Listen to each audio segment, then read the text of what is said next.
pertama sekali klien saya itu kenal dengan Vicky Prasetyo sekitar Januari 2024. Pada saat itu sedang marak-marak untuk pencalonan jadi kepala daerah, ya kan.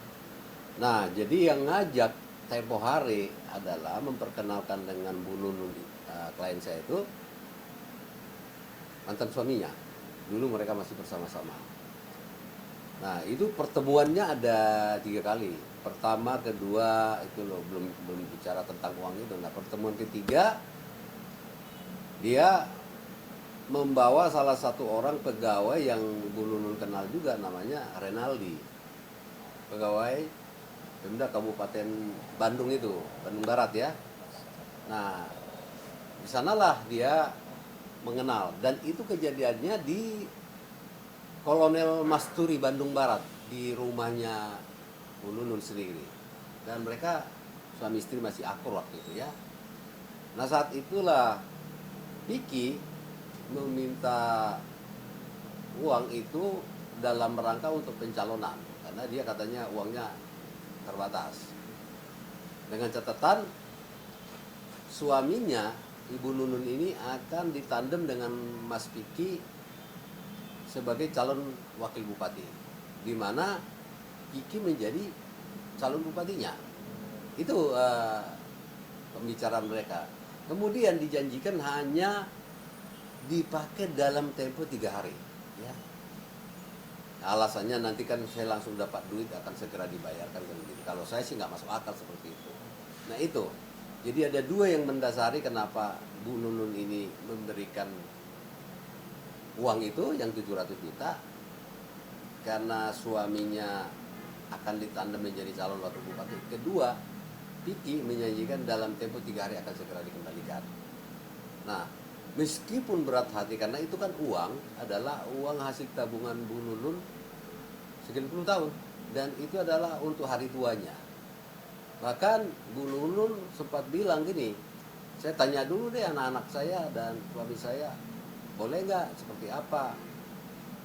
Akhirnya diserahkan uang itu 700 juta, ditransfer langsung kepada Vicky Prasetyo. Ada buktinya itu. Nah, setelah ditransfer dan kenyataan bahwa suaminya Bu Nunun itu tidak jadi dicalonkan, bahkan Vicky sendiri nggak jadi mencalonkan. Saya nggak paham apa karena tidak dapat rekomendasi daripada partai atau bagaimana. Yang ada intinya uang tersebut tidak dikembalikan, sehingga Bu Nunun mengejar dong, Mas Vicky mana uang saya, kan nggak jadi, suami saya juga dicalonkan, kembalikan ke saya. Nah, itu hanya dijanji-janjikan sama Mas Vicky. Bahkan Bu Nunun sendiri pernah menyamperin sampai ke rumahnya di daerah Bekasi untuk minta uang tersebut, dan ketemu dengan Vicky. Ada juga katanya keluarganya, mamanya bahkan ada di situ. Dia berjanji akan segera mengembalikan. Kalau komunikasi dia masih ada, baik telepon atau chatting WA. Bahkan dia terakhir sekitar Desember 2025 masih chattingan untuk minta uang tersebut, dan Vicky bilang kirim aja nomor rekening Bu, nanti saya transfer deh, kan gitu. Tapi ditunggu-tunggu nggak ada kabar. Nah, puncaknya tadi ditanya juga, ditelepon nggak diangkat. Tapi setelah kita tadi preskop, akhirnya mendapat jawaban. Kenapa nggak komunikasi dulu dengan saya? Nah, selama ini komunikasinya apa? Kan begitu. Nah, itulah yang mendasari Ibu Nunun itu sampai nangis-nangis datang ke kita, minta bantuan bagaimana caranya supaya Vicky ini taat untuk mengembalikan uangnya, karena itu sangat bermanfaat untuk masa tuanya. Itu kronologi singkat bagaimana dia mengenal dan bagaimana dipengaruhi sehingga menyerahkan uang itu. Bang, sejauh ini kan tadi ya, Abang bilang sudah hampir 2 tahun atau lebih gitu ya. Ya. Artinya kasus ini sudah dilaporkan atau masih melempar somasi-somasi terbuka kepada Mas Vicky? Iya. Kami tim kuasa hukum dari J Stelo Office kan baru menerima kuasa itu sekitar 1 minggu kurang.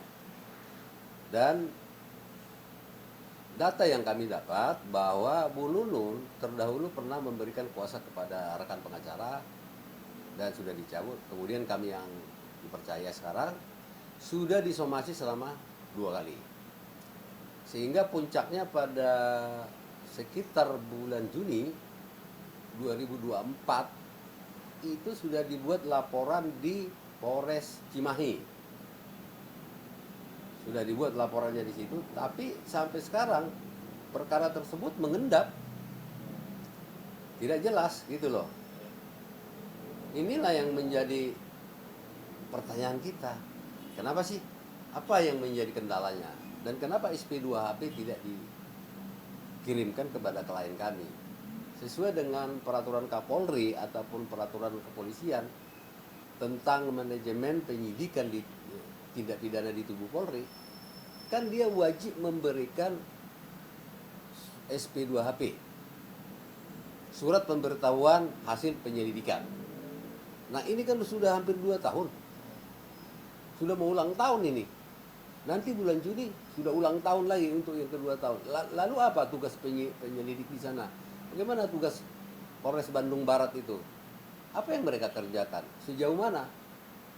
Karena SP2HP yang terbaru nggak ada diberikan. Apakah pikinya sudah dipanggil? Menurut informasi yang saya dapat dari klien saya, sudah dipanggil 2 kali tapi Piki nggak mau datang katanya. Nah habis itu nggak ada lagi kabar. Sehingga ibu ini menjadi frustrasi lah. Datang ke sini menangis, minta mohon dibantu perlindungan hukum seperti apa. Sehingga itulah tadi yang diuraikan oleh klien kami pada saat kita konferensi pers. Bang, mungkin nggak sih Bang, ketika di Polres setempat tidak berjalan kasusnya, bisa dilimpahkan ke Polda setempat atau ditarik justru ke Jakarta gitu Bang? Iya, kalau namanya sebuah pengaduan ataupun laporan polisi, tergantung lokus dan tempusnya di mana. Ya, karena ini sudah dibuat laporannya resmi di Polres Cimahi, Bandung Barat. Nah, otomatis yang berwenang adalah wilayah hukum Polda Jawa Barat. Nah, pertanyaan Anda, apakah ini bisa ditarik ke Polda? Bisa saja, karena apa? Jangankan ke Polda, ke Barreskrim pun bisa ditanya Mabes Polri. Ketika penyidik di sana punya kesulitan dan alasan-alasan tertentu. Nah, ini kita nggak tahu. Ini kan perkara remeh-temeh, bukan perkara sulit. Bukti transfer ada, saksi ada, orangnya juga ada, nggak hilang-hilangan. Lalu apa yang menjadi kesulitan? Nah, kalau persoalan terlapor itu dipanggil tidak datang, kan nanti ada upaya paksa sesuai dengan aturan. Apakah ini sudah naik ke penyidikan? Menurut hitungan saya 2 tahun terlalu lama. Berarti kerjanya kepolisian di sana itu nggak benar, itu nggak becus. Menurut saya perkara ini diendapkan. Sehingga kami juga minta atensi daripada Kapolda Jabar. Tolong ini dipanggil, kasatnya ini dipanggil, Kapolresnya dipanggil. Kenapa perkara ini nggak jalan? Ada apa? Sehingga Bu Nunun itu cukup frustrasi ya menyikapi persoalan ini. Sudah didatanginya Prasetyo hanya janji-janji, sudah dibuat langkah hukum tapi tetap juga tidak jalan. Jadi ibu itu ya sungguh prihatin gitu loh. Itu makanya dia datang ke kita. Artinya sampai sekarang Ibu Nunun pun klien Abang masih terus mencoba komunikasi kepada Vicky, dan ada tanggapan atau hanya dicuekin aja gitu? Iya, kalau selama ini hanya dijanji-janjikan aja katanya. Nah, tadi setelah Bu Nunun pulang lagi ke Bandung, kan jauh-jauh dari Bandung. Yang kirim, Mas Vicky sudah jawab, kenapa ibu seperti ini, kenapa enggak sosialisasi dulu atau komunikasi dulu. Loh selama ini apa? Hampir 2 tahun. Berarti Vicky kan menganggap Bu Nunun itu nggak ada apa-apanya gitu loh, menganggap seolah-olah itu haknya. Padahal seorang janda itu harus dilindungi loh. Kan kita juga punya ibu, dia juga punya ibu. Kenapa harus seperti itu? Bahkan klien saya Bu Nunun sampai ngomong, kalau Mas Vicky belum punya uang penuh, cicil juga boleh. Sampai digituin kok, WA-nya ditunjukin tadi itu.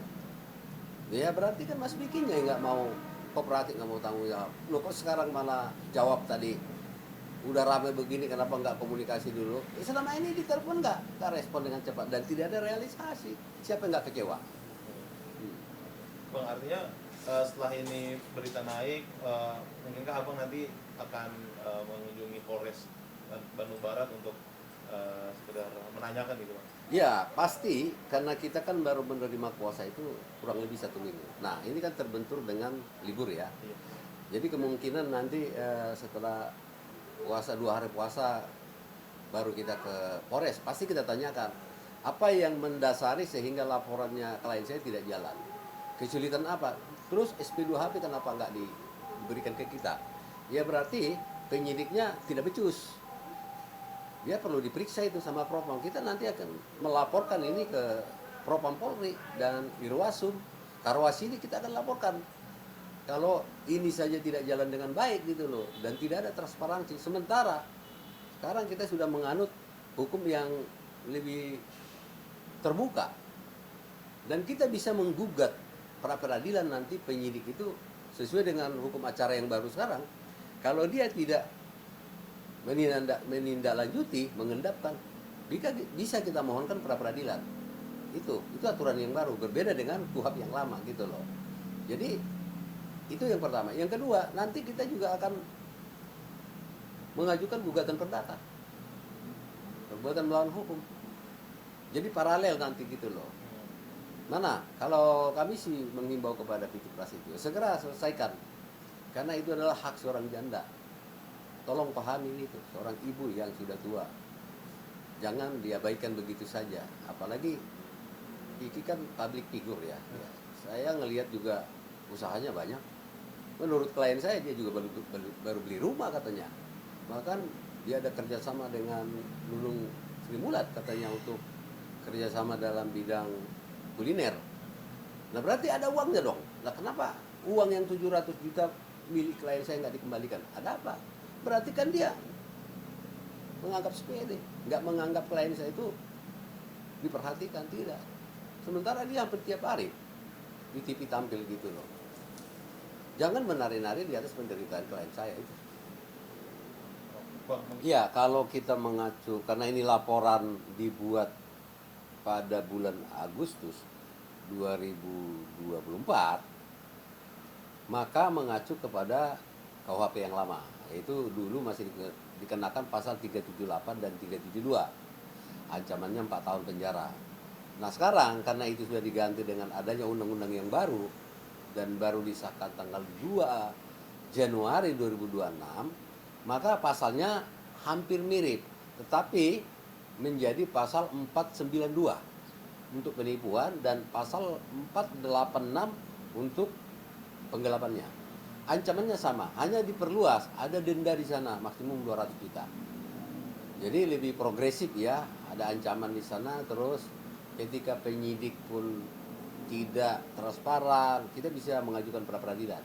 Kalau di KUHP yang lama kan tidak bisa. Itu. Jadi itu ancamannya maksimum 4 tahun, denda 200 juta.